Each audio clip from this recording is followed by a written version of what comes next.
What's wild? We spend so much of our adult life working, and yet so many people feel less clear, less grounded, and more scattered because of work.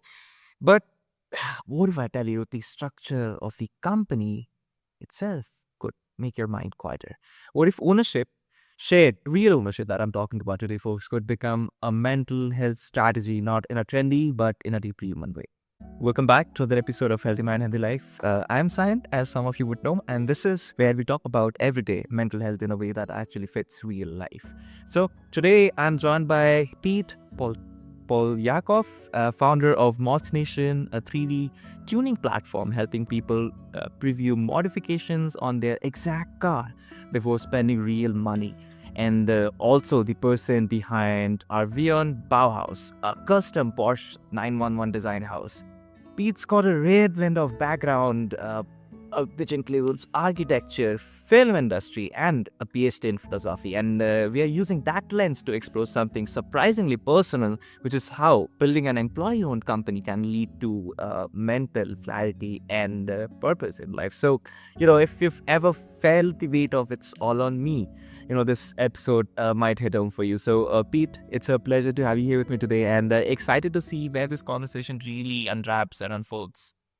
It's my pleasure to being here. Thank you so much for inviting. Thank you so much, Pete. Indeed. So, before we kind of get into the architect kind of things, and the ownership models and the systems, I want to start with something personal, right? So, what's been a moment in your life where you felt that your mind got a bit louder because of responsibility? And if you could share what also helped it get quieter from there. Well, when it comes to car business generally, real emotion starts from struggle, and mine was no different. I think the first time when I thought about generally about car business when I was 3 o'clock in the morning, about like 20 years ago, me and my wife were living in a little tiny house. Some of our kids were really, really small. And, she had to go to work at 6 o'clock in the morning. And if she would not go to work, she would lose her job. And at that time, I didn't have any income, nothing stable really. And, uh, and I had her car open and her engine was completely parked. And it was 3 o'clock in the morning, winter. It was like -10 or something like that. And I had to put that engine within 3 hours outside under the snow. And if I will not do that, that's it. Pretty much we're going to be ended up under the bridge.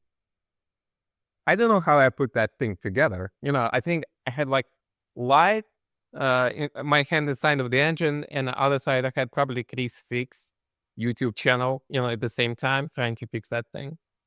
So I think this is how it kind of like started. I'm not sure if it was the start, but kind of car subject. I didn't know anything about cars at that time at all. And Were you a car freak though from the start? so again, Were you a freak about cars? well, I think about 7 years ago, 6, 7 years ago, I saved all my money. I had a little tiny BMW, and I saved all my money for that such epic, body kit. What I looked at the pictures and I said, "Oh my goodness, it's gonna be blessing in the sky." And when I spent all my money and I bought this body kit from pictures, first of all, it did not fit. I put it in the car, it didn't fit. And secondly, it looked so bad. It was like it was so bad. And when I look at the pictures and I look in real life, it was so much far apart. What there was absolutely nothing except frustration and upsetness. And I wasted all my money and everyone was laughing at me. My wife was like, genius plan, genius plan. So at that point, I realized what my problem may be actually bigger than myself in a way, because we're buying stuff from pictures, and it's not just about cars. It's about pretty much everything. And then receiving that, we spend our hard-earned money, and we're just getting something what's not really have nothing to do with reality. And I said, okay, well, how about, because I had a previous 3D experience through the films and through the like video game. I said, you know what? How about I will look at my car in 3D before I'll make a purchase? It just was idea for me. So I fixed it for me and I start to do that, kind of project for myself. And then few my friends asked me for the same. And then, almost 7 years later, I found myself at the business was running like 600 cars and about quarter million parked on the platform, where people actually every day look at this stuff before they make a purchase. So it's kind of crazy. I think that's kind of started there. Two steps. Yeah, it is. It is. It's a a perfect blend of innovation and creativity, so to say. And Pete, as you were telling me that when you look back, you don't know how you got out of the situation. I think that's the beauty of life. I mean, when you look back at a considerable amount back in time, you see a huge difference, right? But if you ask me to see the difference between today and yesterday, there's none, right? I mean, it's that hard. So I think that's a beautiful metaphor that I could, or I would rather want to share with my listeners as well, to who are listening to this right now. And you know, uh, just know that these micro moments really do matter, and you never know which one could become that turning point in your life, as it did for you. So thank you for sharing that part of your story, Pete. So as you talk about cars in general, and the idea of you could have a 3D model before you even buy a car, like a custom one. So I mean, people here employee own, and imagine either a bliss, as in a utopia, or a mess. Like everyone votes on everything and nothing moves, that kind of stuff, right? So I'm curious as to what's the biggest misconception that you have noticed about employee ownership, and especially from founders who are anxious about losing control. Well, you know, for me, when it comes to, as I told you a little bit earlier before the podcast, I'm coming from the big family. And in my early ages, I learned how to share, not because I wanted to, because I had no choice but to. So we had the one toy for entire, for entire family maybe. And I think it's kind of imprinted in your head. Uh, and then when I started to build my businesses, I said, I'm kind of against employment in a way because I didn't want anyone to give them trinkets and then monetize on their backs my own wealth. And that kind of was like sitting really against in my soul to the point. It's one of the things I said I would never ever do in my life, no matter what kind of business I build. I just don't want, like I want to come to the shop or I want to come to the studio and ask you as my teammate, right? I want to ask you, how's your Porsche doing? How's your Ferrari doing? Not mine. Because what I see in dynamics, especially today, uh, what this diversion between wealth for the people who own the company and people who work there, people just work like struggle paycheck to paycheck, and the owners just flying on the spaceships, and it just man, it's like, and for me it's so unhealthy because think about that. You probably yourself, within your companies, or if you work somewhere, you see these people every day, most part of the day. So pretty much it is your family. But what happens 20 years later when you cannot work, or maybe you got injured, you got sick, whatever? They're like, great job. We will see you next time, but you'll feel a little bit better. And that's it. All right. So I said, I don't want any like that happening in my life. And if I spend time with some people, significant part of my life spending among them, I want all of them to share my success or maybe my failure, no matter what. So at that point, I decided what I will work on the model where every single person owns a piece of the company. So whatever we decide as a group of people, all of us going to have or success or failure. But the beauty of smart people pulling together smart people, it doesn't really matter what business you do, because in modern days with the modern techniques and tools like AI, for example, You can whip the business on a snap of the finger. So it's never about brand in quotes, for people who cannot see this podcast but hear, and it's about group of very, very smart people who do different things. And it doesn't really matter what the subject is. As long as you choose the big goal and as long as you generally understand where you're going, it's pretty easy. So I said, yeah, I'm going to keep the control of the company just for the sake of the company, entirely 100%. But the wealth will be distributed equally between all my teammates. And then, we don't have a situation when someone say, well, I'm getting salary, I don't really care. Because you do care. Because if we're gonna make our product more successful, then we all are gonna have more benefits together. So that kind of like a little bit different maybe from most of your gas model I have. Because I don't need employees.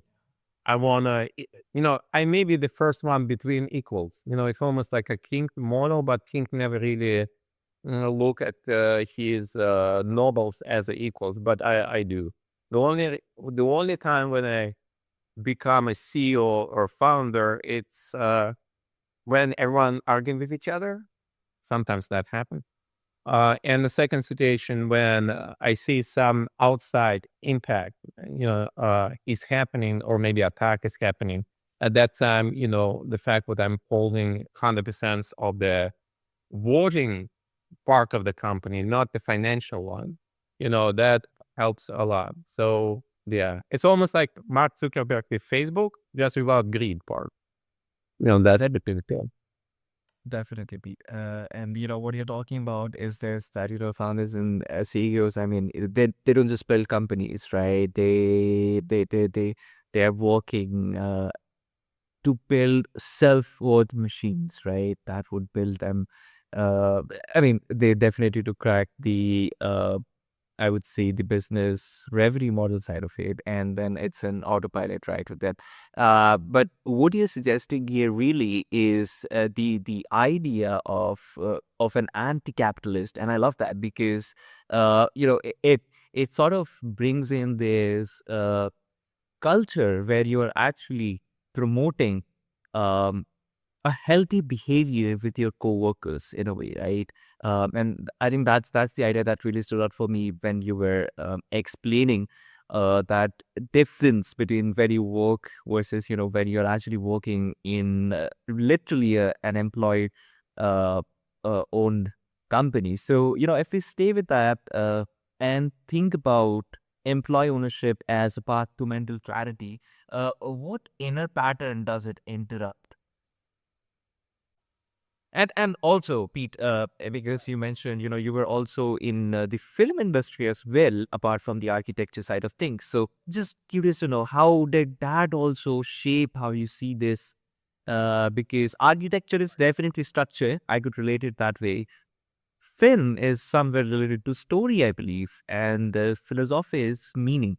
So when you combine all of that, there's something exotic that perhaps you have done it yourself. So would love to hear it from you.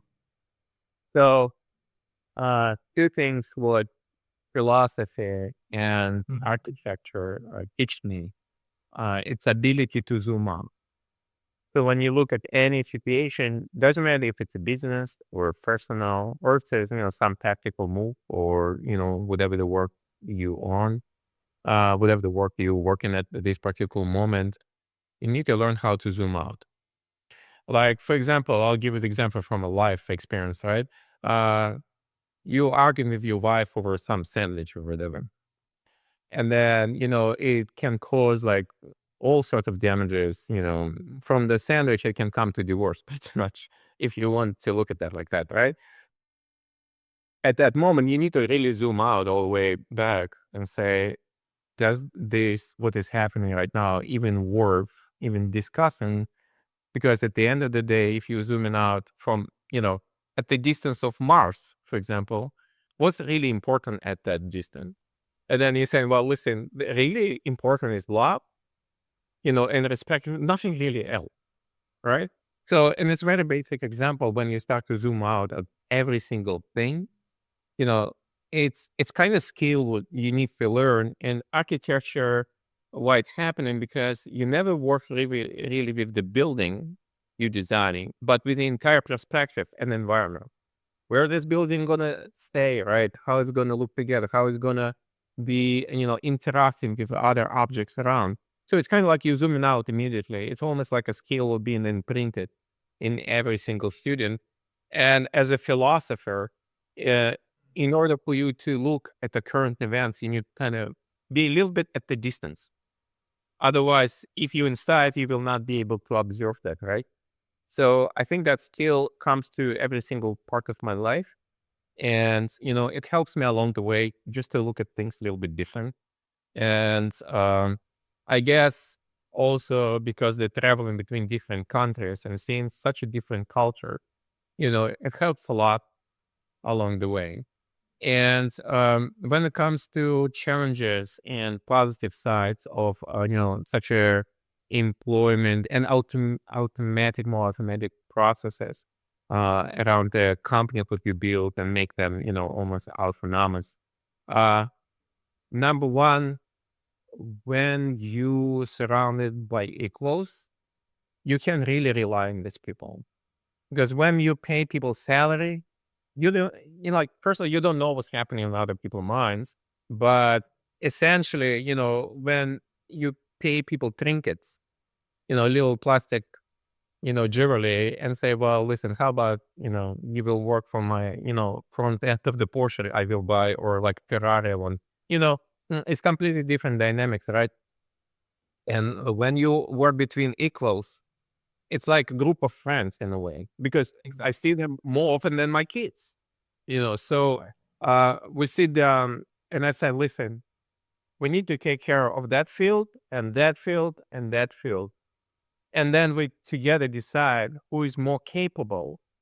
And there is no competition in that sense because no matter what kind of businesses we do, all the finance actually being shared within the team.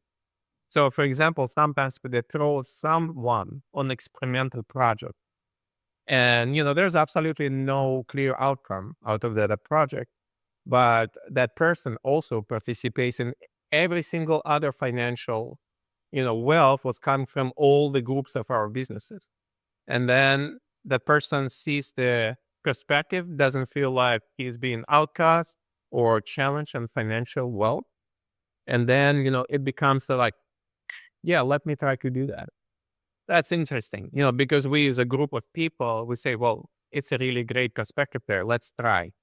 So there's no scare, there's no fear of like, I was placed there. There's no such a thing.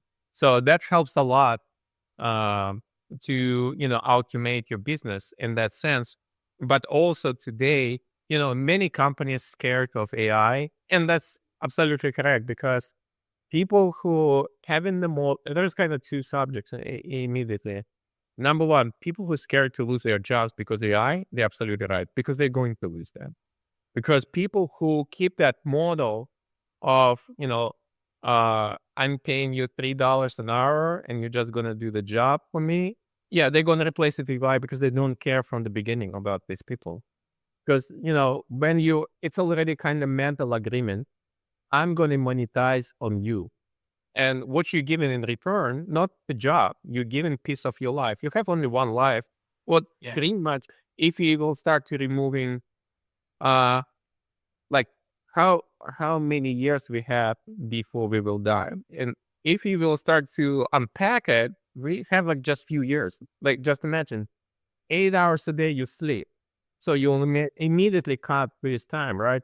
20, 30 years. Then how many years they need to study in order to start to make money? School, university. It's already another 15 years gone. Boom, done. Then you're like, oh, how much time I work for other person benefit. Then Yeah. from that cost, I pay taxes. Then you start to combine all of that. And then you say, I'm not even making money for myself yet. I'm just making money for someone else, for the government or for the business owner, actually together. Right. And then you like, I need to commute home another 2 hours back and forth and usually. in reality, and I'm sorry to break bubble community, we only left with maybe 10 years for ourselves. That's less than for me. And then I'm saying, well, listen, in that area, you know, how much how much we will be left with. So I said, how can I implement AI system? What if it will help to my team? Because essentially, yeah, I could run my business completely different. I could pay everyone like some amount of money, maybe the best money in the United States when it comes to the seller, because I usually choose the big targets. I don't work with the gas station ideas. I usually work where the profit at least like 2, 3,000%, because it doesn't really make any sense to work on 3% in that case. And I'm like, how can I implement that? And then I realized because I'm surrounded by people smarter than I am. And it's, by the way, it's a part of letting go things because you're so attached. You just want to be in control. Why? Usually, when you the most experienced person in the world. But that's kind of bad situation because then you cannot automate that.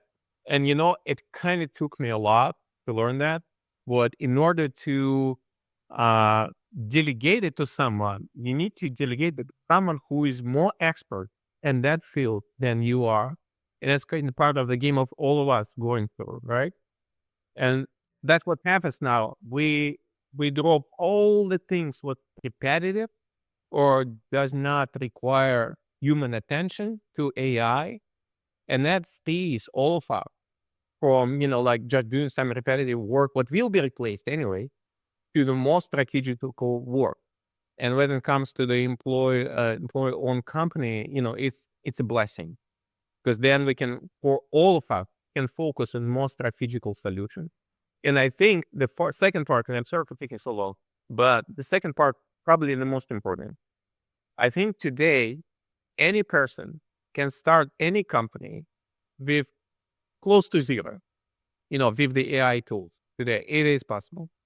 And but there is another thing. Not every single person is ready to do such.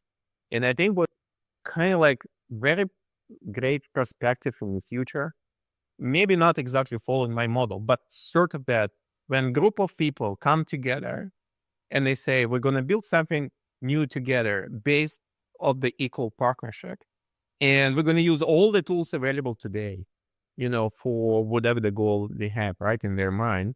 And that was, I think, the great opportunity today. Maybe not one person, because one person, it is hard to do any project if you're by yourself. But when it's small group of people, small group of friends, obviously, make sure you guys do it in paper. Don't do it just word. Do it in paper because that settles the rules, right? And that's one of the first things we did. We made sure it's not just a promise of some person, hey, oh, you're gonna be rich. No, none of that. But nobody promised we will be rich. But we said we're taking risk together, but also if the benefits will appear, all of us will receive them together. So you can start as a group of people, have any idea in mind today, because it was no time in history when it was so easy to start something new and see the results. And sometimes you need few friends just for the hell of it to, work on that together.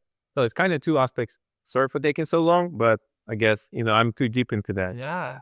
Yeah, I think you hit the nail on that. We talked about a lot of things there, starting from, what does delegation actually look like for a leader who is perhaps, starting their company, or, they are doing this for a long, long time. And I think you hit the nail there as well. I think, a healthy leadership is definitely figuring out what to delegate and who to delegate, but most importantly, why you're delegating that to that person, because they're better than you in that aspect, or somebody else in that aspect, right? And I think, Pete, like you said, it's never been a better time for someone to actually start a new business, because there has been no other better time than today, that we could actually make use of all the possible tools that are out there. And uh, I think the initiative and the message that you're trying to really spread across to the wider audience about you do together everything as a group, that really stood out to me for this conversation, because I think I really relate to that in the sense, we have, or I mean, we definitely have had those times in our life when, a couple of friends from our college maybe, or some colleagues, came together and tried to build something. Some did work, some that fell off. Maybe that's a topic for another conversation. But what really stood out for this conversation is that, that sharing power really does matters. So that's, I believe, the best note to wrap this conversation upon. And as we wrap this off, for listeners who actually want to learn more about you or follow your work, where should they find you, Pete? One more time. Sorry, the last part. Yeah. So, where would you advise people to learn more about you or follow your work? Where can they find you? And Well, they can find me on modsnation.com and arvionbauhaus.com. We're always welcome to all new ideas. So please come, drop a line. And, it's absolutely normal to ask questions. So if we can help to anyone, to change their life for better, we're all for that. So perfect. please. Perfect. I'll leave you the details and your website, the show notes for everyone so that they could easily find you. And with that, folks, if I have to sum this up in just one line, I would say when you talk about shared ownership, it isn't really a business model.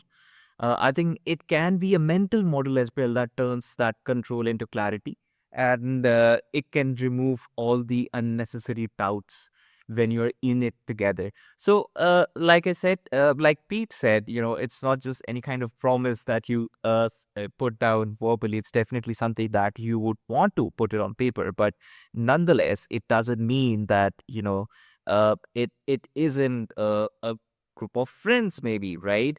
So, with that, folks, today's conversation does come to an end. And if this episode brought something up for you, maybe a desire for more meaning, more calm, or just a healthier relationship with your responsibility, do take a breath and don't rush past it, because I think sometimes clarity doesn't arrive as an answer, but it does arrive as a new way of holding your life. So, with that thought, as we add this off, just wanted to remind you that if you like this conversation, do follow Healthy Mind, Healthy Life, because we are on a mission to build a space where mental health isn't just treated like a luxury, but it's accessible to pretty much everyone.